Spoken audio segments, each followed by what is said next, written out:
अभिषेक हमारे दर्शक हैं जो हमारे साथ फोन लाइन पर जुड़े हैं। अभिषेक जी नमस्कार, कहाँ से बात कर रहे हैं?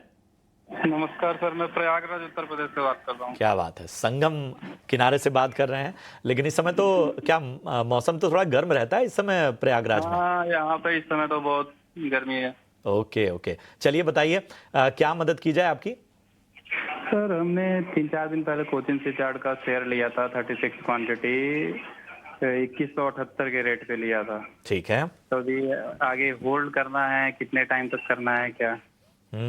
आपने रैली में खरीदारी कर ली, जो तेजी हाँ, चल रही थी उसमें आप एंट्री आपने की। हमें लगा कि मार्केट और ऊपर जाएगा बट नहीं नहीं, चलिए कोई नहीं।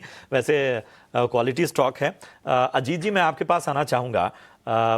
जिस तरह की टेंशन थी, जिस तरह का टकराव था, उसमें जाहिर सी बात है डिफेंस शेयरों पर लोगों ने दांव लगाया। अभिषेक ने थोड़ा ऊपरी स्तरों की खरीदारी की है 2178 की। हमें बताइए कितना समय दें कि इनकी जो अभी नुकसान है वो रिकवर हो जाए? देखिए प्रशांत, यहाँ पे मैं दर्शकों के साथ ये शेयर करना चाहूंगा कि मोमेंटम चेस करना कोई गलत बात नहीं है, बट मोमेंटम में अगर फेड आउट होता है तो फिर कहाँ पे निकलना है ये भी उतना इक्वली इम्पोर्टेंट है। कॉज हम सबको पता है जिस तरीके से कि एक काफी स्ट्रॉन्ग परफॉर्मेंस रही थी across the defence pack last leg में भी, उसके बाद जो करेक्शन आया था वो काफी शार्प था। तो अभी नो डाउट काफी मेजर कंसोलिडेशन के बाद ये स्टॉक निकले हैं, तो शायद इतनी जल्दी फेड आउट नहीं होंगे।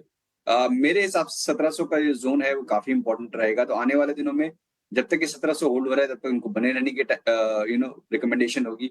ग्रेजुअली क्योंकि इन्होंने अभी रीसेंट हाइस के पास खरीदा है, तो थोड़ा टाइम जरूर लग सकता है, हफ्ता 10 दिन शायद उससे भी ज्यादा, कि ये स्टॉक आपको रिकवरी में दिखाए। बट टोन अभी तक पॉजिटिव है जब तक ये 1700 को होल्ड कर रहा है, तो बने रहने की राय होगी। बट एग्रेसिव पोजीशनिंग जब भी आप करें, खासतौर से मोमेंटम स्टॉक्स में, तो एक stop losses before the hand आप जरूर ध्यान रखें। जम्मू से हमारे दर्शक शानू फोन लाइन पर हैं। नमस्कार, कैसे हैं सर आप? हाँ मैम, मैं ठीक हूँ। मैम मेरा ये स्टॉक था, पहला क्वेरी है इंडसइंड बैंक की। इसका मेरा बाय प्राइस जो है ये 955 का है। मेरे पास 200 क्वांटिटी है और मेरा होराइजन है 3 से 6 मंथ्स का। इस पे व्यू जानना चाहता हूँ आपका। ठीक है, 3 से 6 महीने IndusInd, is that right? Okay, शरण। और दूसरा स्टॉक है ब्लू स्टार का। हाँ, ये मैम ये इसकी मेरी बाइंग प्राइस है 1820 की, 100 शेयर्स है और 3 से 6 मंथ्स का होराइजन है। चलिए पहले शरण आप इंडसइंड पर सलाह दीजिएगा। दूसरा स्टॉक हम देखते हैं कवरेज में है या नहीं हमारे, बताइएगा। इंडसइंड में शॉर्ट टर्म व्यू है 3 से 6 महीने का, शरण 955।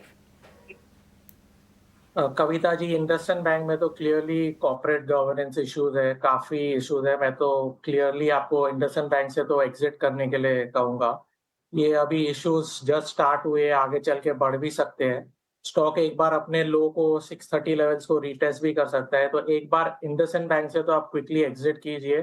कोई अच्छे बैंक में आप एंट्री कीजिए, या पीएसयू सेक्टर में आपका कैनरा बैंक है, बैंक ऑफ बड़ौदा है, यहाँ से शिफ्ट करके वहां चले जाइए। वहां पे आपको थोड़ा अपसाइड मोमेंटम भी दिख रहा है, और तो क्लियर एग्जिट कीजिए।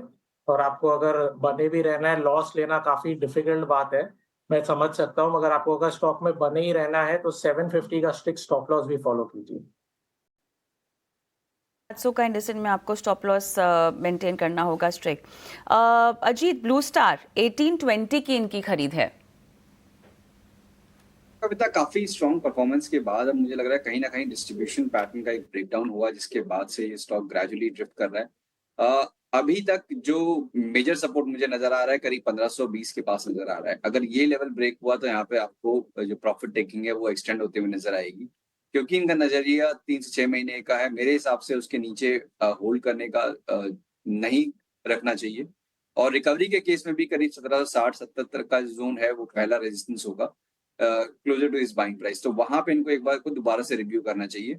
But as of now possibility है कि एक रिबाउंड की पोटेंशियल दिखता है, तो 1520 के स्टॉप लॉस के साथ बने रहिए।